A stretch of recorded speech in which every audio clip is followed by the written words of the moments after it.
저는 그 올해 나이 이제 59이 된 광주에서 한국화를 그리는 화가입니다. 예. 여기 앞에 있는 그림이 5월 21일 1시. 예.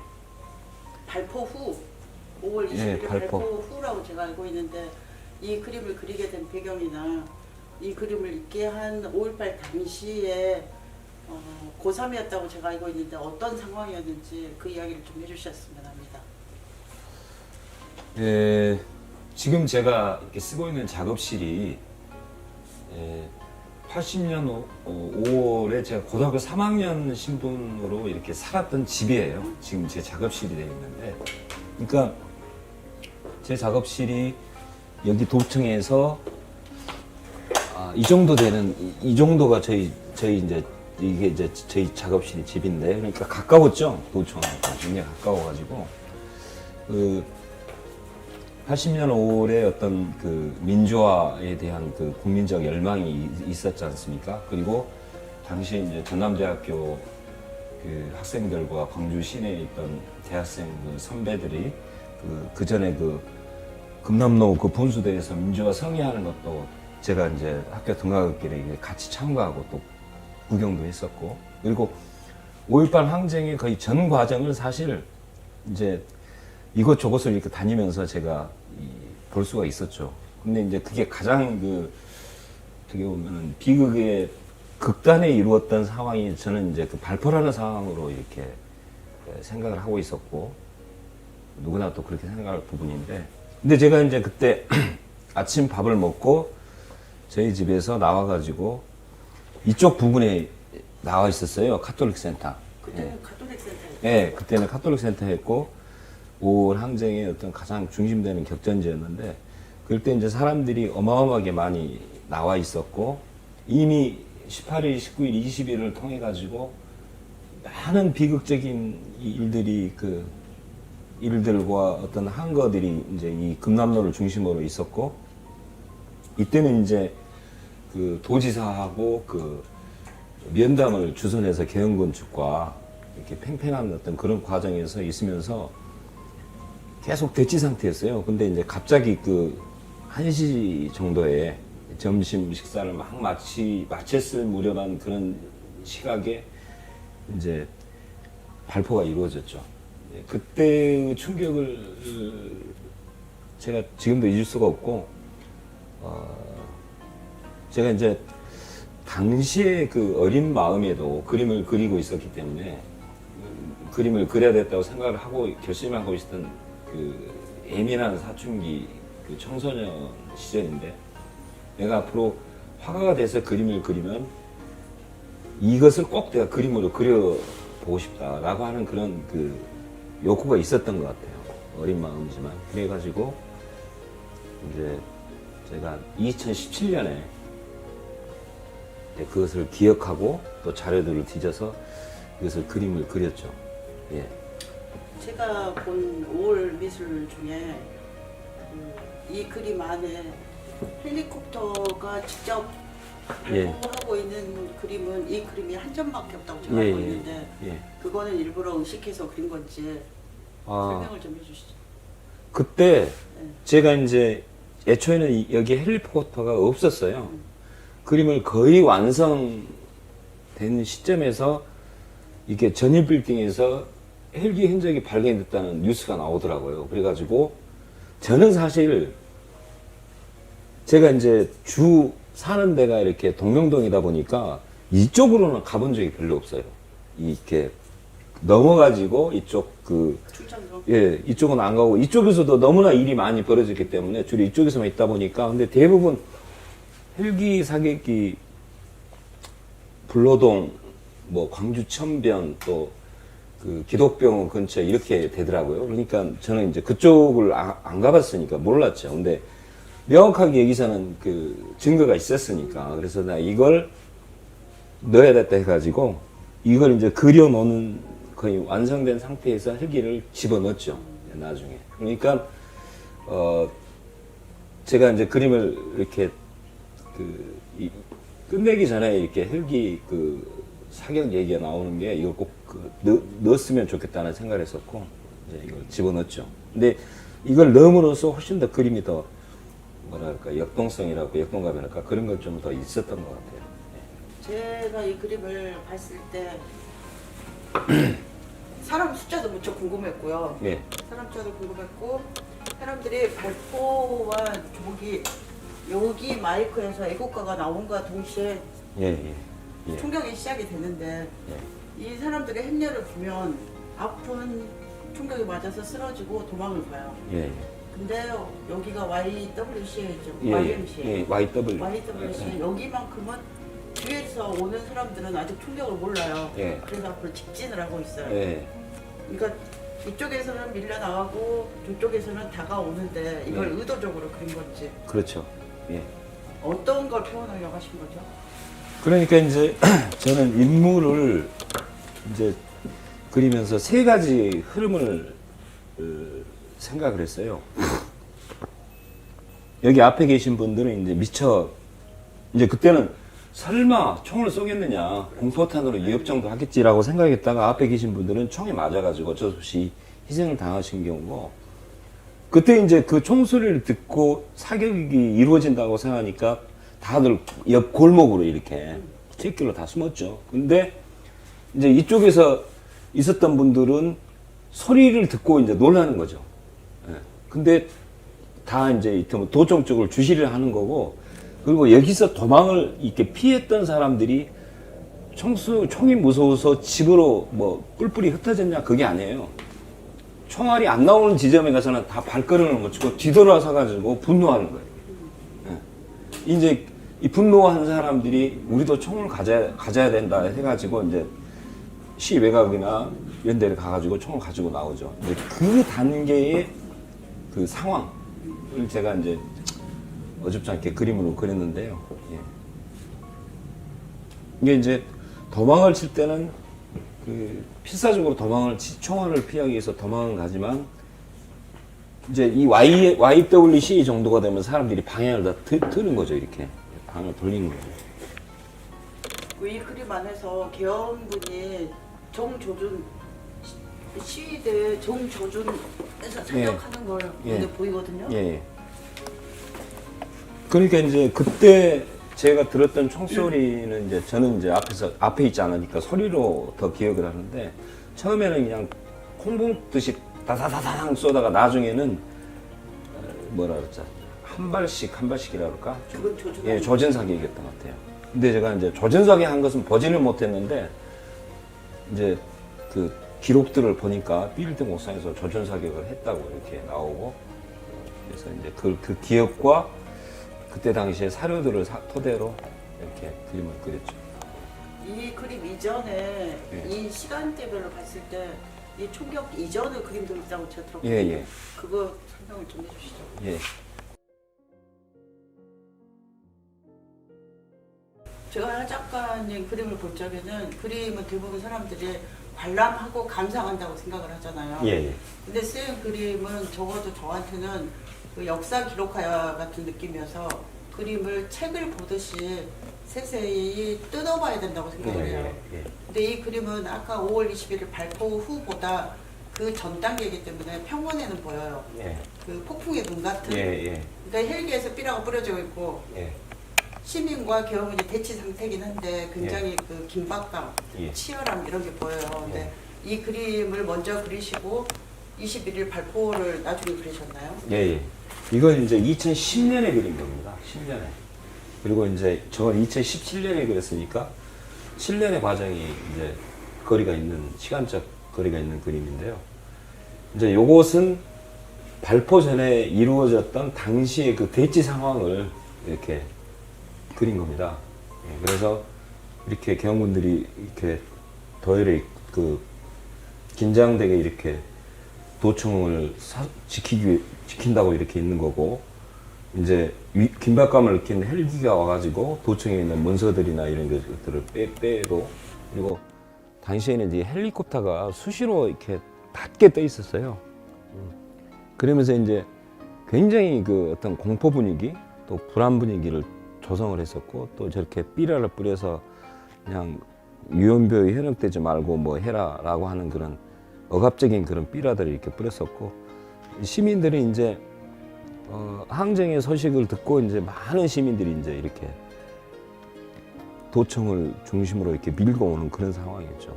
그러니까 이때는 사실 진압을 포기를 해요.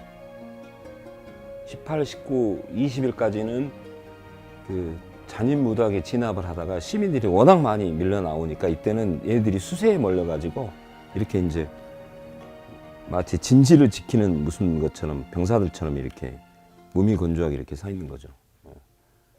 하 작가님이 고3일 때 저도 고3이었고 예, 예. 하 작가님 댁은 이쯤이죠. 예, 이쯤. 예. 그러면 제가 다닌 학교 제가 전남여고죠. 예, 여기니까 예, 예, 예. 전남여고를 다녔는데 저도 이런 상황을 목도를 했는데 예. 사실은 40년 전의 기억이라서 건물이나 위치나 이런 것들이 머릿속에만 있지 분명해요. 예. 근데 이 그림과 21일 발포 전과 발포 후를 보면 그 건물 위치나 뭐 생김새 이런 것들이 너무 정확하게 되어 있는데 이런 건 어떻게 하신 건가요? 자료를 뒤졌죠. 인터넷 검색도 하고요. 예.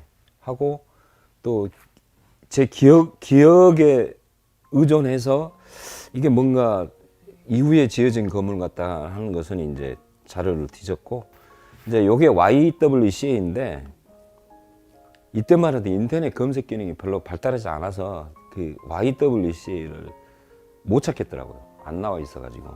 이게 5.18 83년에 없어져 버린 건물인데, 그래서 이제 2017년에는 보다 더 정확한 사진이 있어가지고 저렇게 그렸고, 이때는 이제 하다 안 돼가지고 이제 이렇게 그렸는데, 이 동부경찰서도 5.18 직후에 없어진 건물이고, 예.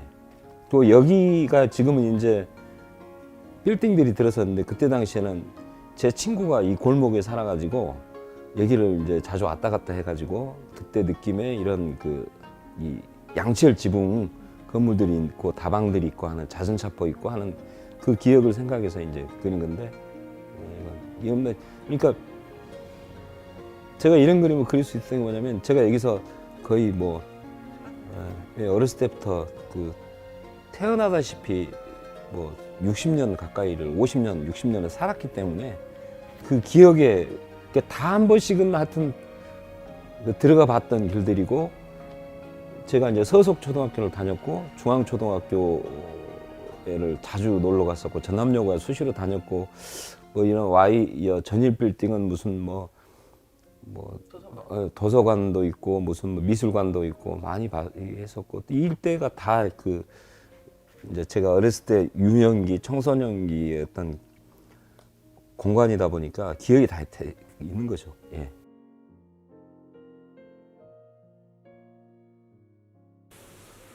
마지막 질문인데요.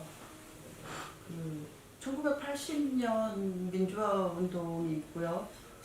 90년대로 넘어가면서 민중미술 태동을 거쳐서 완전한 활발성이 이루어질 때, 그 안에서 선생님은 민중미술 화가로 이제 분리 안에 들어오긴 하지만, 예. 선생님의 작품을 보면, 그러니까 여기서 말하는 민중미술은 그냥 일반적인 통념적인 민중미술인데, 선생님 작품을 보면 민중미술보다는 대부분 5월 미술이 많아요. 5월 미술이라고 하는 건 이름은 제가 이렇게 편리상 5.18 민중항쟁을 나타내는 그림들을 이야기해요. 근데 선생님한테 민중미술과 5월 미술의 다른 점? 아니면 5월 미술을 지속적으로 선생님이 그리려고 하는 그런 이유가 있는지, 아니면 있다면 선생님의 5월 항쟁이 선생님 삶에 어떻게 깊숙이 들어갔는지, 그리고 삶의 방향을 어떻게 바꿨는지, 그런 이야기를 듣고 싶어요. 질문이 좀 다양한데 이제 두 가지 정도로 줄이면, 어떤 민중 미술이 가지고 있는 어떤 의미 속에서의 나, 그 다음에 5월 항쟁이 하성입이라는 개인에게 화가로서 그 작품 활동을 하면서 어떤 영향을 미쳤는가라고 하는 이제 그 질문을 두 가지로 정리를 하자면, 저는 사실 민중 미술이라고 하는 개념 규정 자체를 저는 제 개인적으로는 별로 인정하지 않는 편이거든요. 그 이유는 뭐냐면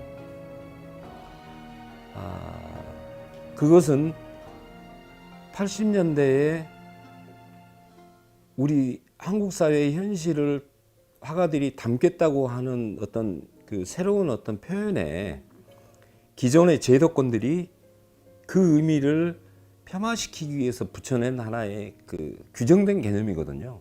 그 개념을 받을 필요는 없는 거죠. 저는 뭐 화가나 작가는 기본적으로 다 리얼리즘의 소산이라고 생각을 해요. 리얼리즘이라는 게 뭐냐면은 자기가 딛고 서 있는 삶의 조건들 속에서 인간은 결코 작가는 벗어날 수 없다는 거죠. 이제 그 사이에서 예를 들면 작가가 시대의 진실과 인간의 본질을 파악하는 광부라고 표현을 하면 어떤 광부는 땅에 50m를 파고 들어가서 뭐 무연탄을 캘 수도 있고 어떤 작가는 뭐 1000m를 깊게 들어가서 다이아몬드를 캘 수도 있는 거잖아요. 그 차이의 양상이 존재할 뿐인 것이지 어떤 작가의 생각이 어떤 그림을 그리기 때문에 거기에 규정되어 있을 것이라고 생각하는 것은 저는 말이 안 된다고 생각해요. 왜 그러하냐면 이제 문학평론가였던 이 김영수라는 평론가가 이런 표현을 하는 걸 제가 기억이 나는데 자기는 대학생들이 데모하고 사회에 대해서 체제에 대응하는 것에 대해서 자기는 나는 순수 시를 쓰기 때문에 그것과 무관하다고 생각을 했대요. 그리고 어느 날 도청 금남로를 걸어가고 있는데 갑자기 계엄군이 트럭에서 내리더니 몽둥이를 들고 최루탄을 뿌리면서 진압을 하고 오더라는 거예요. 그래서 나는 내가 이런 현실과 무관한 삶을 살고 있고 그리고 순수한 시를 쓰고 있기 때문에 저 폭력 앞에서 자기는 면제가 될 줄 알았는데 그게 아니다는 거예요. 그래서 자기도 살려고 도망을 쳤다는 거예요. 근데 그 말은 뭐냐면 모든 개인은 그 사회에 속해 있고 그 사회가 규정한 어떤 그 시기의 어떤 조건 하에서 벗어날 수가 없는 거잖아요. 뭐 자기 관점에서 이제 뭐 어떤 경중의 차이나 의식의 확장과 어떤 축소의 그것을 겪을 뿐이지. 그래서 저는 민중 미술이라고 하는 것은 굉장히 받아들이고 싶지 않다. 그리고 저는 제가 어떤 그림을 그리면서 민중을 의식하고 그렸던 그림은 단 한 점도 없어요. 저는 단지 제 기억 속에서 있었던 상징적이고 의미 있는 것들을 찾아서 그리려고 했죠. 그리고 저는 뭐 풍경도 많이 그렸고 또 뭐 어떤 정치적인 어떤 의미가 담겨지지 않는 뭐 인물화도 많이 그렸고 또 그런 것도 그리기 때문에 그런 측면에서 그렇고 5월 그림을 많이 그렸던 것은 제가 19에 5.18을 겪었잖아요. 그러니까 저는 벗어날 수 없는 5.18 세대의 전형적 작가예요. 그리고 가장 감수성이 예민한 시기에 역사적인 항쟁의 사건의 한 복판에서 그걸 목격을 해버렸잖아요. 제가 어떻게 그걸 벗어나고 헤어날 수가 있었겠어요. 그건 저의 모든 의식을 사실 지배해버린 사건이죠. 그러니까 그것을 통해서 세상을 보게 되는 눈이 생겨버린 거죠. 그러니까 그것을 이제 굳이 지금 이제 시간이 지나서 정리를 해보면 나의 삶이 타인의 삶과 결코 무관하지가 않다. 우리 모두는 무언가로부터 다 연결되어 있다. 그러면 내가 이것을 의식적으로 끊어내고 뭐 거기서 도피하고 그런 삶을 사는 게 과연 가능할 것인가?